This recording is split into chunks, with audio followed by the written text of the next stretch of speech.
Dear friends, कैसे हैं आप सब? आई होप आप सभी बढ़िया होंगे। ठीक है, और बढ़िया रहना। वीडियो डिले होने के लिए माफ़ी चाहूँगा। ठीक है, तो आज के फर्स्ट क्वेश्चन की तरफ हम चलते हैं। In the given figure show if the limiting friction for the block is 10 newton then friction acting on the block is.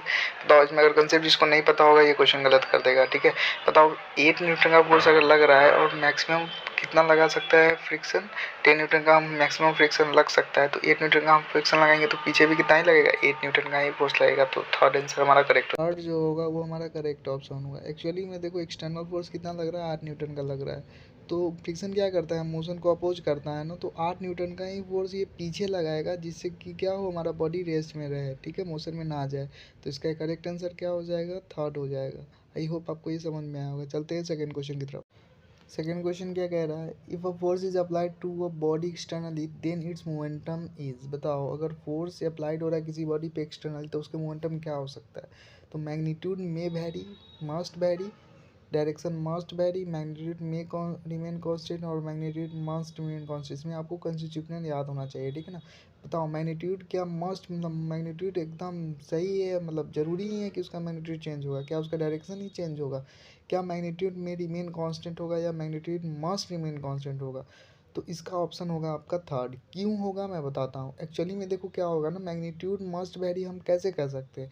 हम तभी कहेंगे जब बॉडी के अलॉन्ग लग रहा हो। ठीक है, बॉडी के अलॉन्ग अगर हम फोर्स लगा रहे हो तो उसका मैग्नीट्यूड चेंज। सेकेंड ऑप्शन को देखते हैं तो डायरेक्शन मस्ट वेरी। ठीक है, अगर मान लो कि अगर कोई बॉडी के हम ना अपोजिट डायरेक्शन में अगर हम फोर्स लगाएंगे तो ऑब्वियसली उसका डायरेक्शन चेंज हो सकता है।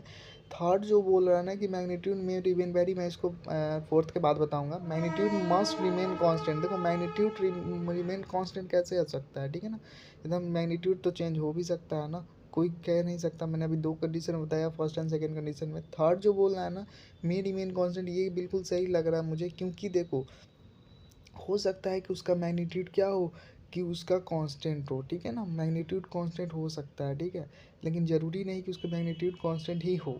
ठीक है, ये चीज़ें हैं। क्योंकि अगर मान लो हम नॉर्मल के साइड से अगर फोर्स लगाए तो ऑब्वियसली कोई भी चेंजेस नहीं आएंगे उस बॉडी। इसीलिए हमारा थर्ड ऑप्शन क्या हो जाएगा, करेक्ट हो जाएगा। ठीक है, थर्ड की तरफ हम चलते हैं। थर्ड क्वेश्चन हमारा क्या कह रहा है, the dimension of linear impulse is given by. सबसे पहले आपको पता होना चाहिए कि एक्चुअली में इम्पल्स होता क्या है। तो आपको पता होना चाहिए कि चेंज इज मोमेंटम को ही क्या बोलते हैं, हम इम्पल्स बोलते हैं। ठीक है, तो मोमेंटम का बताओ डायमेंशन क्या होता है, mass into velocity, that is M L T minus one. तो देखो M L T minus one का है, तो थर्ड ऑप्शन। वेरी बहुत ईजी सा क्वेश्चन था ये। ठीक है, आई होप सबने बना लिया होगा। चलते हैं अब हम अपने क्वेश्चन नंबर 4 की। नंबर क्वेश्चन क्या कह रहा है हमारे पास, the relationship d p by d t is equal to m d v by d t where symbol है visual meaning is valid for. देखो बोला गया momentum is equal to mass into velocity, आपको पता होता है।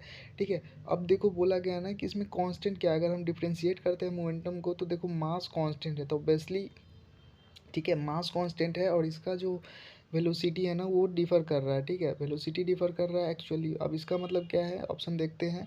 सिस्टम ऑफ वेरिएबल मास, क्या मास variable हो रहा है? नहीं, देखो मास कांस्टेंट है इसलिए उसको बाहर कर रखा है। सिस्टम ऑफ फिक्स्ड मास, ठीक है, मास तो फिक्स्ड है ना। ठीक है, तो बिल्कुल सही है। तो ये हमारा फोर्थ का क्या हो जाएगा, ऑप्शन नंबर 2 हो जाएगा करेक्ट। ठीक है, चलते हैं हम क्वेश्चन 5 की तरफ। क्वेश्चन नंबर 5 क्या कह रहा है, the potential energy of a system decreases if. बताओ पोटेंशियल एनर्जी डिक्रीज कब करता है? तो आपको पता होना चाहिए कि work done by conservative force equal to होता है minus change in potential energy. तो बताओ, अगर पॉजिटिव वर्क होगा तभी तो हमारा पोटेंशियल एनर्जी डिक्रीज हो पाएगा ना। क्योंकि अगर निगेटिव वर्क डन होगा तो निगेटिव निगेटिव क्या हो जाता है, पॉजिटिव हो जाता है। तो ये क्या हो जाएगा, हमारा पॉजिटिव हो जाएगा। तो इससे पोटेंशियल एनर्जी इंक्रीज होगा। तो हमारा कंजर्वेटिव फोर्स जब पॉजिटिव वर्क करता है तभी सिस्टम पर, तभी हमारा पोटेंशियल एनर्जी क्या होता है, डिक्रीज होता है। तो हमारा ऑप्शन नंबर क्या हो जाएगा, फर्स्ट करेक्ट हो जाएगा। चलते हैं हम अपने क्वेश्चन नंबर 6 की तरफ। क्वेश्चन नंबर 6 हमारा कह रहा है, बॉडी एट रेस्ट कैन है। बताओ एक बॉडी जो रेस्ट में है उसके पास क्या हो सकता है। काइनेटिक एनर्जी क्या होता है हमारे पास, half m b a square, where v is the speed. तो जब स्पीड ही जीरो है तो हमारा क्या उसके पास काइनेटिक एनर्जी होगा, नहीं होगा। मोमेंटम मास इंटू वेलोसिटी होता है, वी क्या है यहाँ पे, स्पीड। तो जब स्पीड ही जीरो है, रेस्ट में है वो बॉडी, तो क्या उसके पास मोमेंटम होगा, नहीं होगा। पोटेंशियल एनर्जी की बात करते हैं, हाँ उसके पास पोटेंशियल एनर्जी हो सकता है। एज एग्जाम्पल आपने ग्रेविटेशन में बहुत सारी चीज़ें पढ़े हैं, जैसे कि मान लो मैं एक बॉल को एक टावर पर जाके रख दूँ तो उसके पास एक पोटेंशियल एनर्जी तो स्टोर हो ही जाएगी ना। तो हमारा 6 का थर्ड नंबर ऑप्शन क्या होता है, करेक्ट होता है। चलते हैं हम अपने क्वेश्चन नंबर 7 की तरफ। 7 नंबर क्वेश्चन हमारा क्या कर रहा है कि if a vector i j cap is perpendicular to the vector a i cap plus j cap minus k cap then value of the constant a. देखो ऐसे क्वेश्चन जब भी आए तो आपको क्या करना पड़ेगा, अगर परपेंडिकुलर की बात करें तो आपको डॉट प्रोडक्ट लेना है, ठीक है। तो यहाँ हम अगर फर्स्ट वेक्टर को सेकंड वेक्टर से डॉट प्रोडक्ट लेते हैं तो आई को आई से मल्टीप्लाई करेंगे, ए आई से मल्टीप्लाई करेंगे तो ए होगा, ठीक है।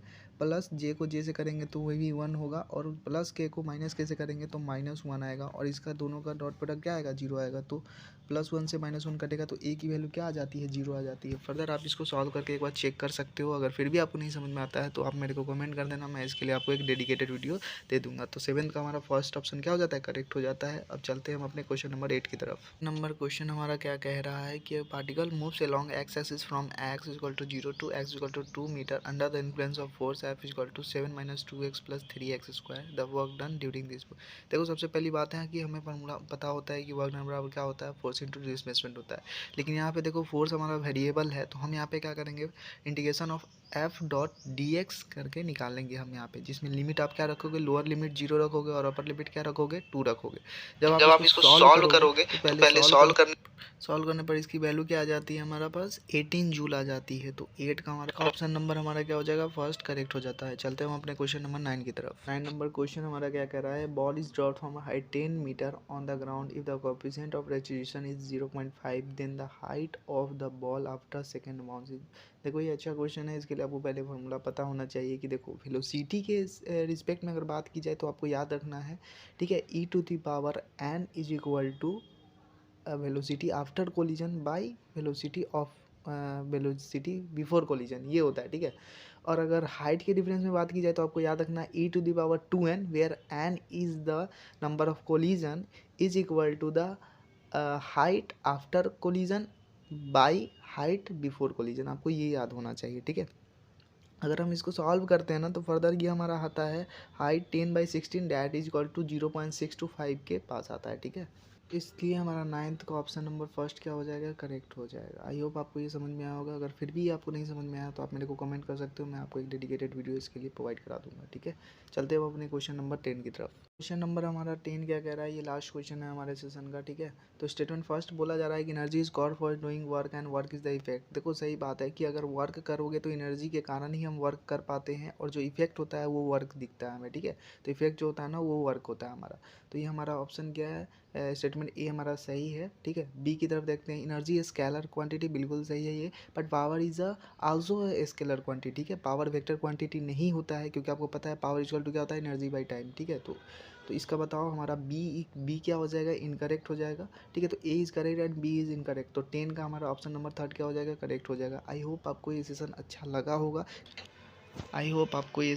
लगा होगा। अगर अच्छा लगा है तो लाइक कमेंट और शेयर करना ना भूले, ठीक है। इस तरीके की सेशंस और भी आती रहेंगी भविष्य में, ठीक है, जिससे कि हम और भी अपने नॉलेज को गेन कर पाए, ठीक है। अगर आपको कोई भी सॉल्यूशन में अगर आपको प्रॉब्लम हुआ हो तो आप मेरे को बिंदास आप मेरे को कमेंट कर सकते हो। Thank you and bye.